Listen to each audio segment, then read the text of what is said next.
नमस्कार, किस्मत सवारे में आपका स्वागत है। मैं हूं आपकी होस्ट एंड दोस्त खुशबू जैन। दोस्तों, जैसे कि आप सभी जानते हैं कि किस्मत सवारे में हम आपको बताते हैं कि कैसी रहेगी आपकी किस्मत, क्या कहते हैं आपके तारे, कैसे हैं आपके सितारे। जानते हैं आनंद जी से कि आपकी किस्मत का भविष्य क्या कहता है। आनंद जी, हम बात कर रहे थे। नमस्ते आनंद जी। नमस्कार खुशबू जी। नमस्कार दर्शकों। आनंद जी, हम बात कर रहे थे ज्योतिष में उच्च शिक्षा की। तो उच्च शिक्षा की बात चल रही थी, तो आपने बताया था कि सूर्य का क्या प्रभाव रहता है उच्च शिक्षा प्राप्त करने में। जी देखिए मित्रों, चर्चा चल रही थी सूर्य की। हमने आपको प्रथम पंक्ति में सूर्य की ए ग्रेड मिला है कि सूर्य सबसे पहले यदि राहु के साथ कनेक्टेड हो जाता है तो राजनेता बनाता है। सूर्य के साथ मिलकर शुक्र के साथ जुड़ जाता है तो क्या बना देता है, व्यक्ति को प्रशासनिक बना देता है। सूर्य के साथ और बुध के साथ यदि जुड़ जाए तो बुध क्या है, व्यापारी है, तो क्या है, उद्योगपति बना देता है। अब सवाल ये हो रहा है कि सूर्य मेडिकल का कारक है, सूर्य डॉक्टर का कारक है। तो सूर्य जब 4-8-12 भाव से जुड़ जाता है, 4-8-12 रिसर्च के होते हैं, 4-8-12 कहीं न कहीं गहराइयों से जुड़ने को होते हैं, 4-8-12 बीमारियों के होते हैं। तो 4-8-12 का कनेक्शन यदि 1-3 से हो जाए या 5 से हो जाए या 11 से हो जाए तो ऐसे में व्यक्ति को, बीमार व्यक्ति को स्वस्थ करते हैं। तो स्वस्थ कौन करता है, सूर्य करता है। निरोगी कौन करता है, सूर्य करता है। तो क्या है कि निरोगी काया किसके माध्यम से मिलती है, सूर्य के माध्यम से। तो सूर्य क्या करता है, डॉक्टर है। अब डॉक्टर के साथ साथ बात यहाँ खत्म नहीं हो जाती मित्रों। सूर्य जो मशीनरी की बात करते हैं, तो सूर्य जो एक्सरे मशीन है क्या करता है, आपकी बॉडी का एक्सरे कर देता है, पूरा का पूरा वो बता देता है। तो एक्सरे मशीन की यदि हम बात करेंगे तो वो भी सूर्य से ही जुड़ती है।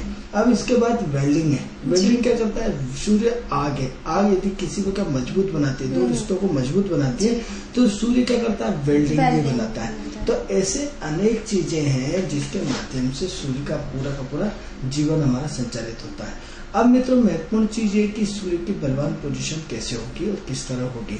अब क्या होता है कि यदि आपने पूर्व जन्म में पाप किए या फिर अपने माता पिता को इस जन्म में आपने असंतुष्ट किया है या आपने बड़ों को दुख दिया है, तो मित्रों यदि पिता का या बड़ों का या कोई अभिशाप होता है तो उसमें क्या होता है कि सूर्य और राहु का एक साथ मिलन हो जाता है। कुंडली में सूर्य और केतु की एक दूसरे की दृष्टि हो या एक दूसरे का आपसी संबंध हो।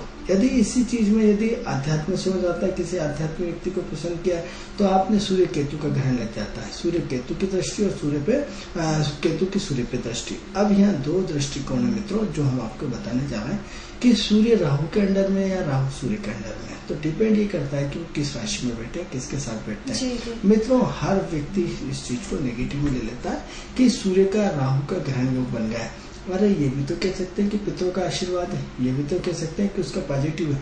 यदि जीवन में देखा जाए तो नेगेटिव यदि हम इनको राहु और सूर्य का ग्रहण योग बता रहे हैं, यदि सूर्य और केतु का ग्रहण योग बना रहा है, नेगेटिव बता रहा है, तो पॉजिटिव भी तो यही ग्रहण बनाता है, जीवन में उन्नति तो यही देता है, अनएक्सपेक्टेड लाभ भी तो यही देता है, ऊंचाई कुछ जीने का, छूने का मौका भी तो ये देता है। तो हम किस कंडीशन में उसको अच्छा माने और किस कंडीशन में बुरा माने। तो मित्रों, जब सम राशियां होती हैं, सम राशि क्या भावनाशील होती है, शन राशि क्या है कि इमोशंस होती है। तो यदि वो राहु एंड सूर्य का यदि सम राशियों में बैठे हैं तो काफी दुखदायी होगा, और यदि विषम राशि में बैठे हैं तो उसका तालमेल टोटल पॉजिटिव होगा और व्यक्ति को कहां से कहां उन्नति करते हुए ले जाएगा। अब सवाल ये हो रहा है कि सूर्य यहाँ बात खत्म नहीं हो जाती है। हर चीज जो छोटे से छोटा, अब जैसे सवाल ये हो रहा है, ये तो बड़े लेवल पे बात हो गई। एक छोटे से गांव का उदाहरण देख लीजिए। यदि गांव का सरपंच है या गांव का मुखिया है या गांव का पटेल है, तो जिस पटेल हर कोई तो नहीं बनेगा, जिसका सूर्य बलवान होगा वही बनेगा। तो अब क्या होता है कि अब गांव के लेवल पे उसका सूर्य उतना बलवान है तो गांव के लेवल पे सम्मान दे रहा है। अब सवाल ये हो रहा है कि किसी बड़े शहर की बात करते हैं तो बड़े शहर में क्या होता है, महापौर हो गया। तो अब क्या हो गया कि यदि सूर्य उसका बलवान है तो इतने सारे लोगों ने तभी तो उसे नगर पालिका का अध्यक्ष बनाया या किसी चेयरमैन बनाया, तो उसमें सूर्य क्या उससे बड़ा हो गया। अब मान लो आप कोई विधायक बन गए तो आपने इतनी बड़ी गांव को आपने जीता है, तहसील को जीता है, तो उससे क्या है आपका सूर्य। अब पोटेंशियल हम आपको समझाना चाहते हैं कि एक छोटे लेवल से किस तरह ग्रह की पोटेंशियल बढ़ती हुई चली जा रही है। अब सवाल ये हो रहा है कि आप घर के मुखिया हैं, तो घर के मुखिया हैं और आपकी सर्वे हेड ऑफ डिपार्टमेंट है, घर के बड़े हैं, आपके पत्नी, आपके बच्चे आपका कहना मानेंगे? अब मानेंगे, इसका मतलब आपका सूर्य बलवान है, तभी तो मांगेंगे। तो अब क्या होता है, सूर्य की परसेंटेज आप अपने खुद निकालिए कि मेरा सूर्य अच्छा है या खराब है। तो सिर्फ आपकी घर में चल रही तो आपका परसेंटेज सिर्फ 10 या 20% सूर्य आपका बलवान है। यदि आपकी समाज में चल रही तो इसका मतलब आपके सूर्य की पोटेंशियल पावर 10 से न मिलाकर के 30% है। यदि आपकी ऑफिस और ऑफिस के कर्मचारियों के बॉस है तो आपका क्या हुआ, परसेंटेज बढ़ता जा रहा है। अब उन सारे जिले लेवल पे आप उन पूरे एक जिले के मालिक है या एक पूरे तहसील के मालिक है, तो उस आम गांव के व्यक्ति से, उस लेवल से आपका सूर्य की पोटेंशियल कहीं ना कहीं आपकी ज्यादा है। अब उससे और बड़े लेवल पे जाए तो अब जैसे क्या होता है, बड़ी उसमें बात करें कि छोटा रोल मिला, यानी रोल तो मिला, सूर्य तो बलवान है, लेकिन क्या एक क्षणिक रोल मिला, उससे बड़ा रोल मिला, यानी आपका सूर्य और उससे पावरफुल है, और उससे यदि टीवी में मिल गया और अच्छे चैनल में मिल गया तो वो सूर्य बलवान है। लेकिन यदि आप डायरेक्ट फिल्मों में जा रहे हैं, अमिताभ बच्चन के साथ आपका वो चल रहा है, अमिताभ बच्चन की तरह काम कर रहा है, मतलब सूर्य फुल स्ट्रॉन्ग है, सूर्य डिफीट ही नहीं खा रहा, क्योंकि तभी तो आपको अमिताभ बच्चन को पूरे वर्ल्ड में जाना जाता है। तो क्या है, आपका सूर्य इतना जगमगाता है कि आप दीपक की तरह नहीं, प्रकाश की तरह पूरे विश्व में आप छाए हो, हर जुबान पे नाम है आपका, हर व्यक्ति आपकी इज्जत कर रहा, हर व्यक्ति के दिलों में आप राज कर रहे हैं। इसका मतलब सूर्य की पावर क्षमता क्या हो गई, 100 में से 100%। तो क्या है कि आपने अपनी पोटेंशियल खुद निकालना है। आपको किसी ज्योतिष के पास या किसी पंडित के पास या किसी के पास भागना नहीं है कि मेरा सूर्य कैसा है। आपका सूर्य खुद बताएगा कि यदि आपके व्यक्तित्व में, आपकी पहचान और दोस्तों में अच्छी पहचान हो, उस ग्रुप में आप बोस हो, आप खर्च कर रहे हो, आप चला रहे हो, आपके वर्चस्व है, तो इसका मतलब उन 6 लोगों से ज्यादा कहीं ना कहीं आपका सूर्य बलवान है। लेकिन आप कंजूस हो, आप पीछे हो, आप पंक्ति में खड़ो, आप पीछे बैठे हो, बॉस क्या हमेशा आगे बैठता है। तो सूर्य जिसका बलवान होगा क्या होगा, सीट की वीआईपी कुर्सी पे यदि गाड़ी में बैठे हैं तो जिसका सूर्य कमजोर होगा वो पीछे पीछे बैठेगा, और जिसका सूर्य बलवान होगा उन्हें रोक के तो रुक गई गाड़ी, उन्हें नाश्ता करना है तो करना पड़ेगा, यानी जिसका सूर्य बलवान होगा वही तो ऑर्डर चलाएगा। तो क्या है कि आप अपना पहचान, पुनः इस चीज को हम रिपीट कर रहे हैं कि आप अपने सूर्य की गणना करें कि आपका सूर्य कितना बलवान और कितना अच्छा है। तो आप सबसे पहले घर में आपकी चल रही है, आपके माता पिता की चल रही है, आपके बड़े भाई की चल रही है, छोटे भाई की, कई बार पत्नी की चलती है, किसी की नहीं चलती, इसका मतलब आपका सूर्य कमजोर है, आपकी पत्नी का सूर्य बहुत बलवान है। तो क्या है, या आपके बेटे की चल रही, तो आप दोनों का सूर्य कमजोर होगा, किसका सूर्य बलवान, बेटे का बलवान हुआ। अब सवाल ये हो रहा है कि घर से राजनीति समाज में निकलो कि समाज में आपका वर्चस्व क्या है।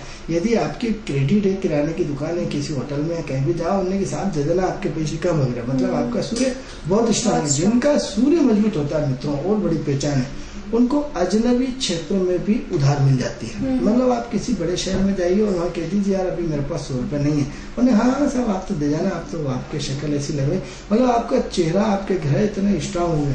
और एग्जाम्पल करना है आपको तो और एग्जाम्पल कर लीजिए कि अभी छुट्टियों का टाइम चल रहा है और अभी रिजर्वेशन की कोई गुंजाइश नहीं है। 3-3 महीने का यदि आप पेपर में पढ़ते हैं, लेकिन जिन लोगों का सूर्य आप भले नहीं जाना हो आपको, एक बार अपना रिजर्वेशन के लिए आप तुरंत उनका रिजर्वेशन तुरंत हो जाएगा, जिनका सूर्य बलवान है। चाहे वो कहीं से भी किसी का भी कैंसिल होगा, रोज सारी वेटिंग खत्म होगी, आपको ठाट वाट से रिजर्वेशन मिलेगा, ये इसका प्रमाण है। और नहीं तो आप अपना रिजर्वेशन कराते रहो, यदि फुल भी होगा 2-3 महीने पहले भी करवाओगे तो भी नहीं मिलेगा, वेटिंग चलते रहेंगे। तो ये सवाल, ये सूर्य की आपको करना है।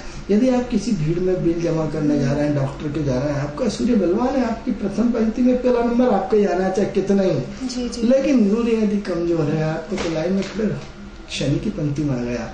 तो मित्रों सबसे पहले आप किस पंक्ति में आना चाहते हैं, सूर्य की पंक्ति में आना चाहते हैं, शनि की पंक्ति में आना चाहिए। सूर्य में वर्चस्व, सूर्य में प्रभावशालिता है, सूर्य में दमदारिता है।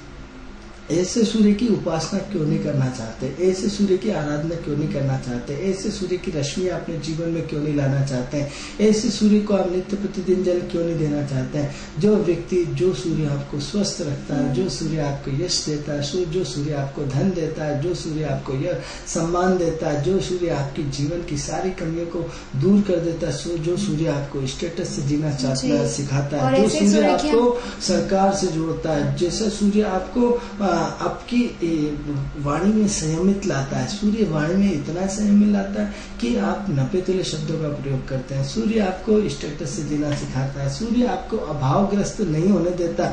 सूर्य आपको कभी धन की कमी महसूस नहीं होता है। मित्रों, ऐसे सूर्य को हम बार बार प्रणाम करते हैं और हम सूर्य की उसके बाद वंदना नहीं करना चाहते हैं। आप अपने प्राचीन संस्कृति की वापस हम बात करते हैं तो प्राचीन संस्कृति में पहला अध्याय क्या था, पहला धर्म क्या था? सुबह उठते से सूर्य को अर्घ्य देना। मित्रों, हम सूर्य को अर्घ्य देना भूल गए। एक ऐसा सूर्य का एक लोटा जल जो सिर्फ आप नहाते वक्त दे सकते हैं। सूर्य की आराधना कर सकते हैं, सूर्य की रश्मियों का पान कर सकते हैं। सुबह घर से निकलते से ही आप सबसे पहले सूर्य को हाथ जोड़ के प्रणाम करके निकल सकते हैं। आप देखिए, आपकी जिंदगी बदल जाएगी, आपकी सोच बदल जाएगी, आपका स्टेटस बदल जाएगा, आपका मान सम्मान बदल जाएगा, आपका वर्चस्व बढ़ जाएगा। मित्रों, सबसे पहले सूर्य को बलवान करिए। और यदि नहीं मानना चाहते हैं तो आप अपनी कुंडली उठा के देखिए कि 9 ग्रहों का राजा कौन होता है? सूर्य होता है। सूर्य क्या होता है? जिसके अंडर का राजा 9 हो, सारे 8 ग्रह किसके अधीन काम करते हैं? सूर्य के अधीन करते हैं। ऐसे सूर्य को हम क्या कर रहे हैं? नेग्लेक्ट कर रहे हैं। क्यों नेग्लेक्ट कर रहे हैं? कैसे नेग्लेक्ट कर रहे हैं? मित्रों, सीधा सीधा आप नेग्लेक्ट कर रहे हैं क्योंकि आप सुबह जल्दी नहीं उठते, आप सुबह लेट सोते हैं। तो जब लेट उठेंगे तो सूर्य भगवान की जो रश्मियां है वो प्रातः काल में पूर्ण अवस्था में पाई जाती है। और सूर्य भगवान सुबह सुबह एकदम बिल्कुल अपने सूर्य साक्षात भगवान के रूप में आते हैं, लेकिन उसके बाद वो चले जाते हैं। तो आनंद जी, ये तो हमने माना कि सूर्य प्रातः काल में उठते से सूर्य की पूजा करनी चाहिए, बट देखा जाता है कि कभी कभी ये भी होता है कि सूर्य की पूजा, वो लोग पूजा कर रहे हैं, कुछ लोग वो उग्र हो जाते हैं, उनकी जो वॉइस लेवल है वो एकदम बढ़ जाती है। घर वाले बोलते हैं तुम इतना क्यों क्रोध कर रहे हो? देखिए खुशबू जी, मैं आपको जवाब देना चाहूंगा कि जो कई बार गोचर की कंडीशन ऐसी आती है जिसमें ग्रह डिस्टर्ब होता है। जितनी भी उग्रता वाला ग्रह है वो मंगल ग्रह है। आपकी जानकारी के लिए बता दूं कि सूर्य कभी उग्रता नहीं देता, सिर्फ मंगल उग्रता देता है। आदमी की गलत फहमी, गलत सोच कुछ भी कारण बन सकती है। कोई गोचर में ऐसा ग्रह आया, ऐसी दशा आई, ऐसा अंतरदशा आई, वो विषय से हटके बात है, क्योंकि सूर्य कभी क्रोध नहीं देता। क्योंकि आप देखिए कि राजा तो इशारों में बात करता है, राजा को कभी क्रोध नहीं आता। राजा यूं इशारा में कर देगा, आपके काम लग जाएंगे। राजा कभी चिल्ला चोट नहीं करता। राजा तो लिखित में इससे धीरे से उसके मंत्री को इशारा करता है। इसलिए ये इस तरह की गलतफहमियां बिल्कुल ना लाएं, क्योंकि सूर्य एक पवित्र है। अब सवाल ये हो रहा है कि जो छठ पूजन होती है उसमें सूर्य का ही पूजा होती है, तो सवाल ये हो रहा है कि हम छठ पूजन करना भूल गए। अब क्या हुआ, एक पर्टिकुलर एक जाति उसके लिए हो गया सब छठ पूजन, सिर्फ बिहारियों के लिए या फलाने। मित्रों, छठ पूजन सबके लिए होता है, क्योंकि साल में एक दिन सूर्य का पर्व आता है। उस पर्व को अच्छे ढंग से मनाना चाहिए। अब सवाल प्रश्न ये उठता है कि क्या हम दीपक जलाकर रोज सूर्य भगवान की पूजा करते हैं? क्या रोली लगा सकते हैं, सिंदूर लगा सकते हैं, उनको अक्ष चढ़ा सकते हैं, उनको पूजा कर सकते हैं, उनको जल दे सकते हैं? मित्रों, जीवन में एक काम अवश्य नित्य प्रतिदिन करिए, भगवान सूर्य की आराधना करिए। भगवान सूर्य की आराधना करेंगे, आप देखिए कि 40 दिन के अंदर आपकी जिंदगी चमक जाएगी, आपके जीवन में प्रकाश आ जाएगा, जीवन में अंधकार खत्म हो जाएगा। आप मित्रों ये मुझे बताएं कि जहाँ प्रकाश होगा वहाँ क्या अंधकार रुक सकता है? आपकी जिंदगी क्या है? हर व्यक्ति के जीवन में प्रत्यक्ष रूप से किसी न किसी रूप में अंधकार बना हुआ है। हमें क्या करना, हमें क्या होता है शास्त्रों में, अस्तोमा सद्गमय, तमसोमा ज्योतिर्गमय, मृत्योर्मा मृतर्गमय। तो क्या है, आपको अस्तोमा सद्गमय चाहिए, मतलब अंधकार से प्रकाश की ओर। अंधकार से प्रकाश की ओर कौन ले जाता है? सूर्य ले जाता है। तो हम सबसे पहले सूर्य की स्तुति करें। सूर्य का एक कैसेट आती है, उसको नित्य प्रतिदिन सूर्य की चलाए, ओम सूर्य सूर्य नामा का जाप कराएं। और जाप नहीं भी कर सकते तो ध्यान